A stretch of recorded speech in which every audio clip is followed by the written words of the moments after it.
তিনি তিপ্রাসা হদা কাউন্সিল তিনি দিলীপ দেববর্মানি নেতৃত্বে ওর জায়গায় কয়েকটা সোসাইটিनि borok tongo nukha oro video ni bisinti borok ni thanigo ang sana musugo puila pk medano borok attack khailaikha counter reply ro laikha tomai reply ro kamale product no buba gara ringya bumangkhu ni borok ro kwbangma tongo haifo bono chikna sasnai o group ni bisinti ni sanai borok no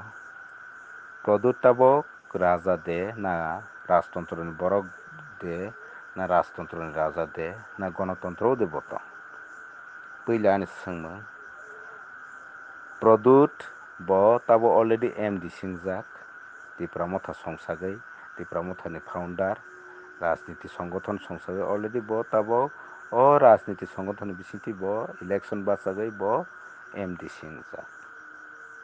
rajniti hafara ongkhai paijak ta MDC bata bo chagui tongo MDC ni fan bo chagui tongo hingkhe naidi rajniti ni kaisa designation rajniti ni sinijak mung hingkhe toma rini bono product ji ba MDC omaike marinai जों India ha gwnangui जों प्रधान मंत्री no bo Modi ji hini boi ringo বিরোধী party নেতা no bo Rahul Gandhi ji hingkhe tabok sini rondi president Murmu no sisi je Murmu ji hin siring amongkha democracy tei political hafani ringmung sinijak hingkhe product tini bo kohroksa political hafaro ongkhajak bono जों product ji ba product ma ringnai bono society o ongkhakha hingkhe bo khoroksa toma hosnai rajbongso hisabe bono जों society ni hisabe manegoi जों bono bubagra phani ringkha tini khoroksa chini jomatiyani hoda okra bo tini rajniti o thwngui tongkha hingkhe bo hoda okra bono khadi khaijak no khaijak gya bono hoda okra de hungjak no hungjak gya bono hoda okra bo tongrojaya bono direct bo political o si ni hisabe neta ni hisabe sinijaknai bo hoda okrani bono tiklai rojaknai same bo hai tini product bo bono bo society o tongkha hingkhe bono जों bubagra ringkhamö tini bo political hafar ongkhajak bono toma rinai जों cherai okra joto no product ji haikhe baksa bwsa bwtwi ba saksak chakri rok ma muchungkha hingkhe bono sar rok wngkha ringmangkha haibano politician bai politician neta bai neta borokle bumungkhui ni ringnai haini bangui no tiprasa hoda council no swngna musugo tini product na society o de tong society ni kaisa leaders je na political leaders je bono puila chwngkha reply di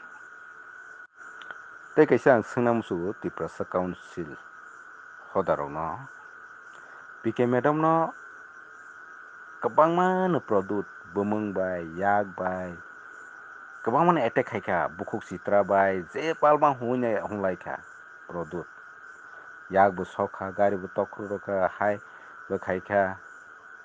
jepa khaikha a jora ole nirok biyango kwmai tong muktri laijak de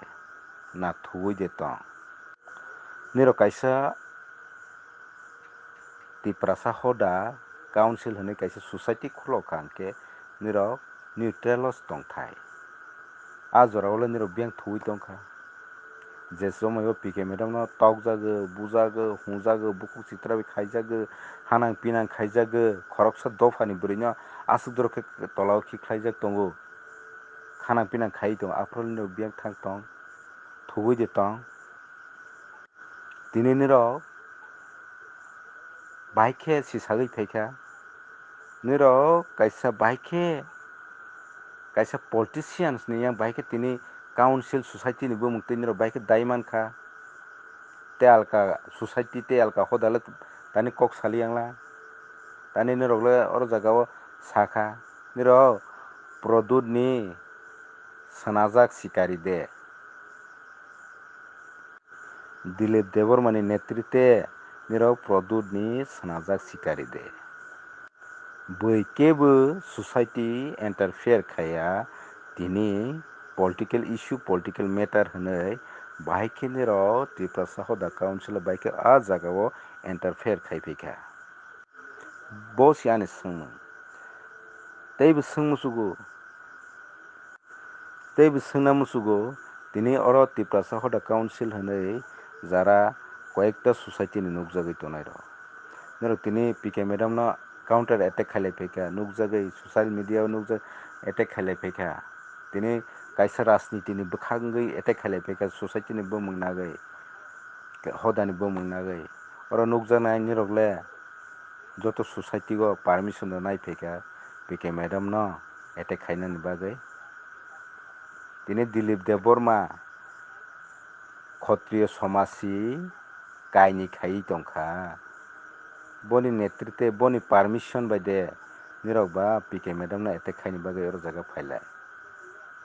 Dilip Deborma no sagrado boni family go Triprasa ni kuno culture de tong kaisa bosi Triprasa Hoda Council boni thanigo Triprasa culture de tong tini Kshatriya Somaj bo Kshatriya Somaj o bo tong Kshatriya Somaj dui part wngjak bo Kshatriya Somaj tong sagradi teibo borok salaio PK madam no borok Triprasa Hoda Council out khairokha bo TPF hinui aswk sal kwdwngma khaiui phaikha PK madam a jora o kuno Triprasa Hoda Council ni permission naikhaikha na BJP phaikha BJP phaipra naiphaikha tini BJP phaiprakbo Pradut choyagui ni attack khaiui tongo je ano karonai no hai khainai pho hai sok pho hai khatam khainai pho tini bo hungui tongo after niro bia thangui tongkha tini bo hungui tongo okhuloi bo hungui si par thangnai Bidhan Sabha to par no boni bumungmano kaisa shobdo si buino sayagui sudo PK madam ni bumungmano sagui haya rai kos pho hai pho sok pho after niro bia thangtong after ke Triprasa Hoda Council o after biang thangui tong sagradi haini bagui ani omo last kok Triprasa Hoda Council sono ang kaisa time ronai nirok aswk khe bubagra hungro muchungkha hwnkhe Pradut no aswk khe nirok bubagra hungro muchungkha hwnkhe Pradut no tini ang sagui ang bo hungnai nwng ek sapta ni bisingo nong nirok o Triprasa Hoda Council o ek sapta ni bisingo no Pradut no MDC resign rodi aske ang bo hunai joto hunai dofani borok bono bubagra hinui ani no sagui bubagra hunai boforo hunai bo MDC resign rodi ek sapta ni bisingo nirok roroi mankha hwnkhe ang hunai